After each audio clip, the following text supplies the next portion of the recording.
Depuis plusieurs mois, de nombreux influenceurs sont accusés d'escroquerie sur la toile. Depuis, la justice a été saisie et Meta a décidé de s'en mêler. Un choix sur lequel la société a tenu à s'expliquer ce jeudi 26 janvier sur Twitter. Booba serait-il celui qui a mis un coup de pied dans la fourmilière? Depuis plusieurs mois, le célèbre rappeur s'est donné une mission, celle de faire tomber les influenceurs accusés d'escroquerie sur les réseaux sociaux.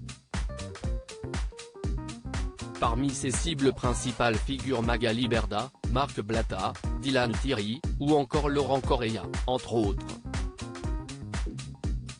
C'est la découverte de leurs arnaques massives qui m'a révolté.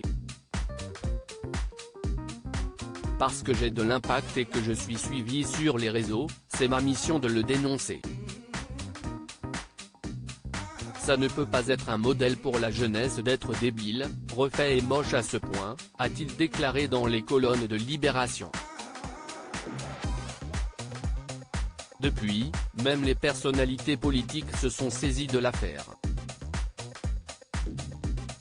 Au mois de décembre dernier, le gouvernement a organisé une table ronde à Bercy, en présence de plusieurs agences d'influenceurs, afin de réfléchir à des solutions pour réguler le secteur. Entre-temps, de nombreux plaignants ont décidé de faire appel aux autorités, et porter plainte pour escroquerie en bande organisée. Une action judiciaire qui a forcé Meta à réagir. Meta supprime les comptes de plusieurs influenceurs. Ce n'est un secret pour personne, les influenceurs passent par les réseaux sociaux pour communiquer avec leurs abonnés. Pour cette raison Meta, la société qui gère Facebook, Instagram et WhatsApp, a décidé de réagir et sanctionner ceux qui sont accusés d'escroquerie.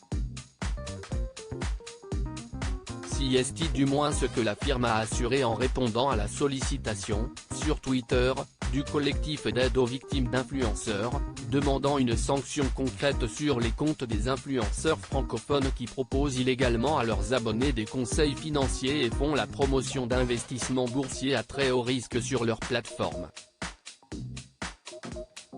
Les règles de nos plateformes sont claires et interdisent les contenus frauduleux et trompeurs destinés à abuser nos utilisateurs.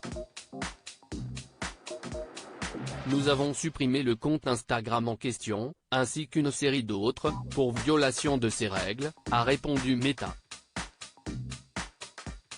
D'après les informations du Parisien, il y aurait finalement 3 comptes qui ont été supprimés, ceux de Marc Blatta et son épouse Nad, ainsi que celui de Laurent Correia, l'époux de Jazz.